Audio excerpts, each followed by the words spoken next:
Alright, what's going on, guys? Welcome back to the channel. I guess you could say part 2 of the video from yesterday. This is the stud that I messed up from yesterday. I already replaced it. I don't know why I didn't record and make a video on it, but boom, we already took care of that. So now what we're going to do is replace my struts right here. As you can see, we already got it jacked up in the air, as you can see right there. So let's go ahead and walk over here. See what we got. We got her 3-ton jack stands. And we got the hood open because we have to remove the air box right here, the battery tray, and I think something else we got to remove over here just to get to the bolts on the top. I'm gonna get this camera set up so you guys can see what's going on. All right, y'all, let's take a look at these struts right here. This is the smaller one. Here's the comparison of the boxes, as you can see.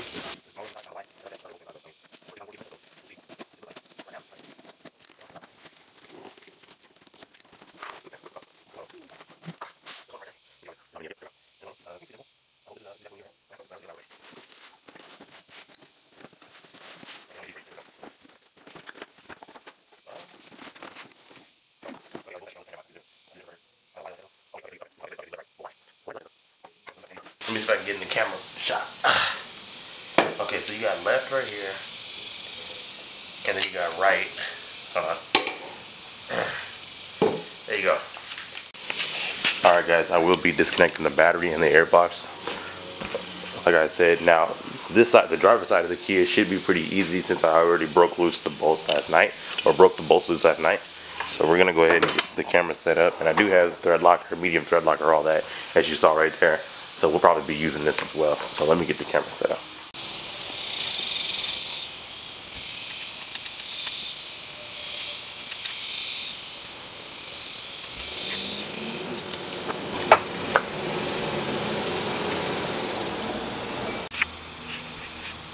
Alright y'all, so after taking the wheel off, I'm gonna go ahead and start with taking off this bolt right here that holds that hose on.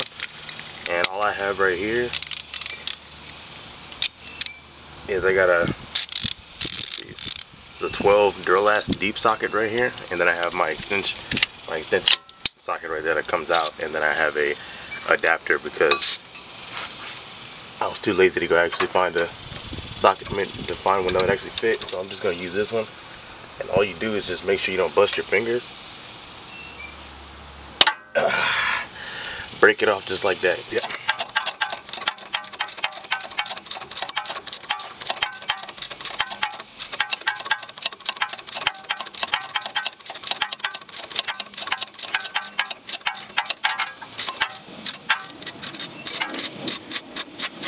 There it goes. Alright guys, my next step is to take this bottom bolt off right here for the strut.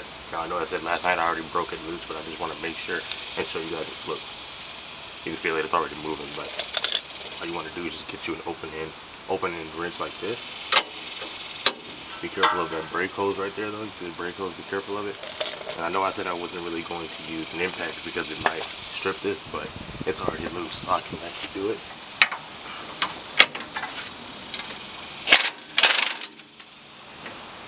There it goes right there. There it goes. See that? It's off right there.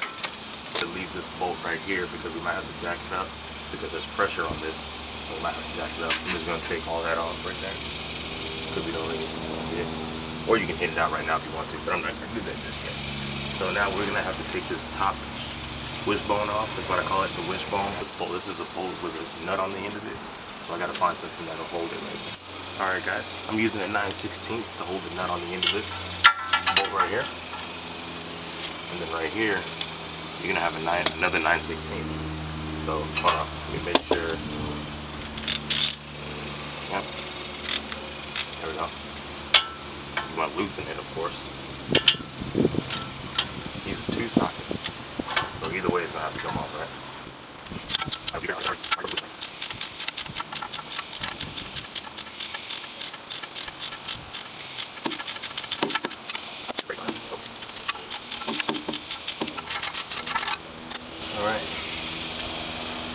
Okay guys, one thing I noticed about when I was taking off the other side, what I just did with this bolt is that this hose right here, this little, you see this little mount right here?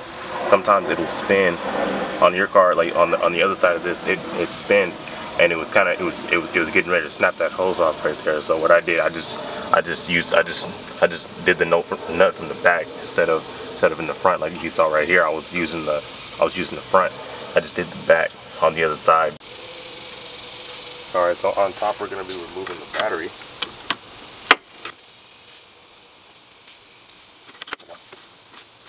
Pretty simple. Set it up here on this angle right here. It's going to be pretty heavy to get this thing off. We'll pry that up right there and later on that. When I touch this with positive, I touch this with positive. All right, we'll go right there. Okay, we're going to get the battery up. All right, y'all, I'm doing overkill. I'm using the impact with the 12mm impact socket to take these bolts off of the battery tray. You see they're already rusted, so wish me luck with that.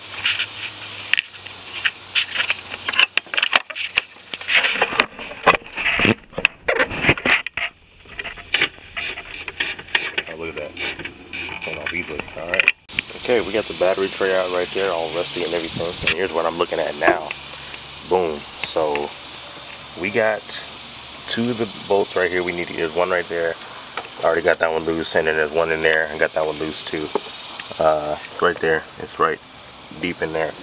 And then we have to take this box off right here, which I'm using a what is this? This is a 10 deep socket Duralast right here. There's a bolt right there, as you can see. I'm twisting it off.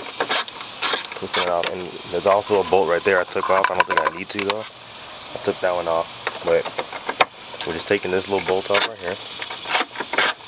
Alright guys, check it out. So after I was done messing with that box, I was just moving. This hose right here was actually stuck on the bottom of this fuse box mount right here. Anyway, but I got that. That's the nut I was trying to get off. And then you have 2 more big nuts down here, the exact same as this right here. This is I was using this extension right here. It's a 12mm extension. Well, the socket is 12mm deep socket. That's what I was using. There's 3 of them. There's one right there, and then after you take this box off, there's 2 more hidden down there. But you can see, boom, there's the nut that we need to get to right there. So let's go ahead and get that off, and we'll go back down under there and hammer that other one out, and we should be good to go. Alright guys, so I'm just having to fish out a couple of bolts and stuff like that kind of popped off. I'm trying to get this line off right here on this hanger. There we go. Pop the hanger out real quick, or this line off this hanger, and now I'm gonna fish my extension deep in there.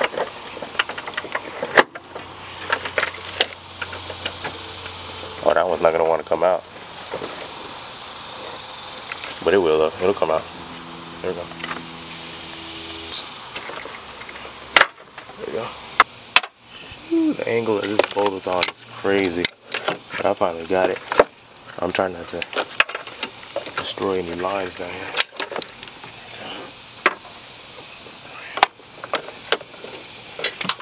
Oh, it fell on the engine mount, motor mount, whatever. There it goes. And now we get the extension out. Trying to pull everything out. There it goes.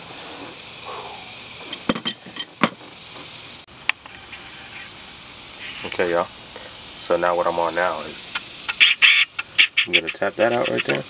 Well, I already did. I used my rubber mallet right here, and I kept the bolt on the back of the. I kept the nut on the back of the bolt and just tapped it right there, so you won't really mess up the thread.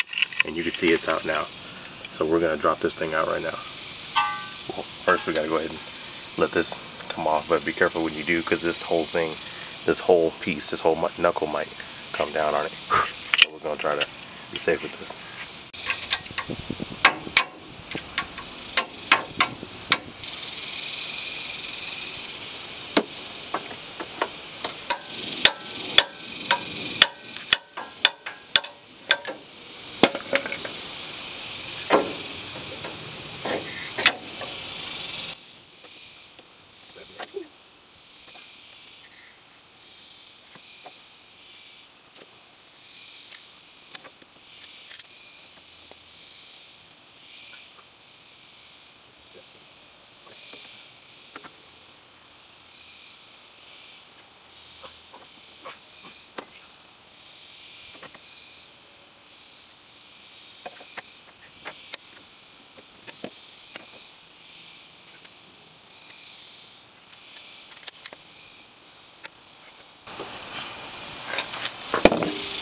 Alright, check it out.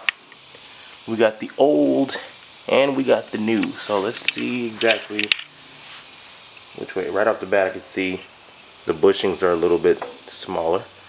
But, I mean, it's whatever. It's fine. As long as there's no more squeaking action. And you look at that, 214,000 miles of pure road action going on. Let's look at these real quick. So both of these are a little bit different from each other.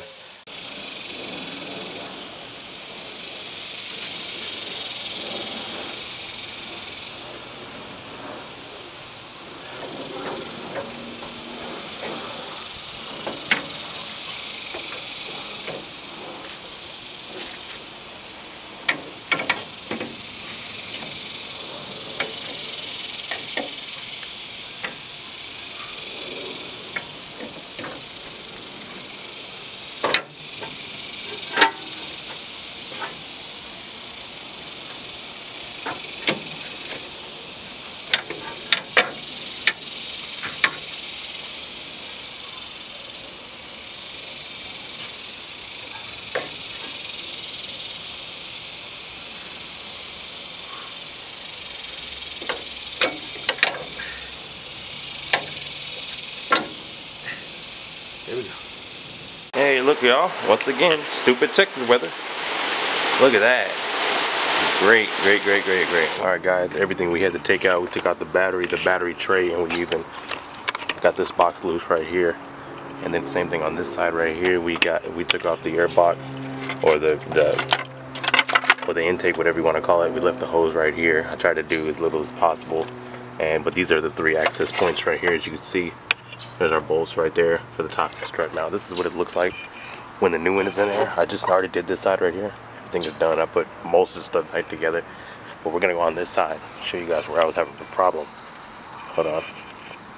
So, these struts, where's the new one at? They're not exactly perfectly aligned with each other. And in case you do run into a problem like that, I'm going to show you, well, when I get these out, I'm going to show you how to work with that. I'm going to start by putting the top in, just like this. This is the driver's side, obviously. The other side is I already put that one in. Alright, it's just right there. So we're going to have our mount right here facing the other way. So I have the wishbone already linked up right here, so I don't have to worry about that. And what I do is I work with the car, so I'll move. Yeah, see how this moves like this? All this linkage moves. So we'll go ahead and just snake it all the way through, like I did the other side.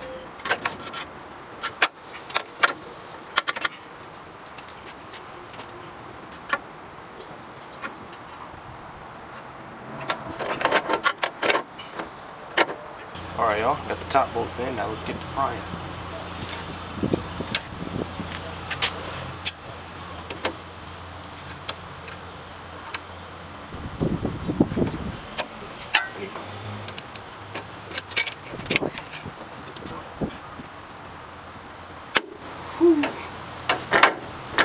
Alright, huge issue before I turn around and realize my battery died on my camera. The struts, the new struts weren't matching up with the old struts. What I mean by that is you can get the top studs in the holes on the top of the engine bay, but the bottom stud wasn't matching. It was like kind of crooked or sideways. So I took it back to the store and they said you should be able to turn it if you just pry it with a pry bar or screwdriver or whatever. So what I did was on the other side I did exactly that. I took a long screwdriver down there and I pried it. There's a new one right there. I pried it until I heard a nice pop. I tried to do the exact same with this side, but let me tell you guys what happened with this side. It did not work at all. Prying was not the answer for this side. This side was not having it, so it's like really compressed right now. So what I did to this side to get it to fit in, as you can see it fits in now, I just hammered it until it slid in there, and then I took a flathead screwdriver, pointed it down this way, stuck it in here, pointed it down this way, and then hammered it until it went in. And then I put the bolt in on this side down here just like that. And then I put the nut on that side, and I just kept doing it until it went all the way through. So now it's really in there, it's tight in there now. But I don't know, they made it, I thought it was made to fit, but I guess you have to do a little bit of tweaking, which of course with my look, that's exactly how it works. But that's what I did, guys. I just stuck a flathead screwdriver in there. I just hammered it. I turned well, I had this off. I had this off right here, but I turned it. I had enough room to kind of hammer it in there a little bit, and then I just I put a flathead flathead this way, going down this way, stuck it in between there, and just kept hammering it in until it would slide in and the bolt went all the way through. So, but anyway, I'm pretty much getting everything back together. Make sure you put your top bolt in here, right here, and make sure you put all your bolts back in. There's only one mount right here on the strut back here, and then you have this right here for the wishbone up top, what I like to call it. Then just make sure everything's good to go. Make sure nothing's leaking or nothing like that. You know, just make sure you do it right, of course. And that's pretty much about it. That's it. I replaced my struts. Dang. Everything I replaced on this Kia, this is probably the hardest. No, it wasn't. The bearings were, but I had help with the bearings. Everything else I did by myself. I did on this Kia so far. I replaced the rear shocks, which is really easy. They're just like two bolts, one at the top, one at the bottom, and it's enough room to work on those. It's easy. I did that myself. I had help with the bearings, the front bearings. I did the compressor that's right up in there myself. Did the alternator myself. I did the radiator myself because I broke it, trying to look at see if I can fix the alternator by myself. Man, whew, this thing is ridiculously hard to work on, guys. Look at where you can see. What I'm attempting to do next is the spark plugs. Look at where they're at. They're in there. I have to take all this off. I have to take all that off. Look at that. Man, camera won't even focus. Look at that. They're in there. They're in this little door right here. So I gotta figure that out. But man, whew, another successful repair. Yeah, see, they're in there. They're like in this little black thing you see deep in there. You see that black thing in there? Yeah, I know you right there. Straight ahead. Look at that. Oh my God, dude. I replaced this by myself too. Hope you guys enjoyed this video. This is what they look like. I'm about to go try them out now. You know, but the main reason why I did this is because all the squeak. I didn't like all the squeak. This was the main source of the squeak right here. Now it's gonna be done and good to go. I still got a couple bolts to fasten, make sure they're tight, but that's pretty much it, guys. Got all my tools laying out here. Hope you guys enjoyed this video, and I'm probably going to be doing a repair on this too. One problem with this truck right here, and that is the fuel pump. Sometimes when you turn it on, it takes a long time. It takes like seconds to just crank over, and that's the fuel pump. So we're probably going to be getting into that. And of course, with this truck, you either have to take off the bed or you drop the tank from the bottom. I'm going to be dropping the tank from the bottom. I do not want to mess with this bed because I have a drop-in bed liner, and in order to take the drop-in bed liner out, there's anchors on this bed cover. You have to take that out too. So I'm not doing that. We're going to be dropping the gas tank. I hope you guys enjoyed this video. You probably don't have a 2004 Kia Sorento, but it's pretty much the same thing, except for little trucks like these, because this one has this one has shocks in the front and the back. There's no struts. That's why it rides so harsh, stuff like that. But you can see that white thing right there. That's what it has on the front too. It's just a little bit smaller. I don't know if I can let me see if I can get a good view of it for you guys. You can see something like this is way easier. See, look at that. You can see that white thing. Look at that. That's not a strut. That's not what we just took off. Real easy. This was real easy. Even though I already did these, that's why they're white. You know, I like white stuff, so I wanted white. Anyway, I hope you guys enjoyed this video. Let's see.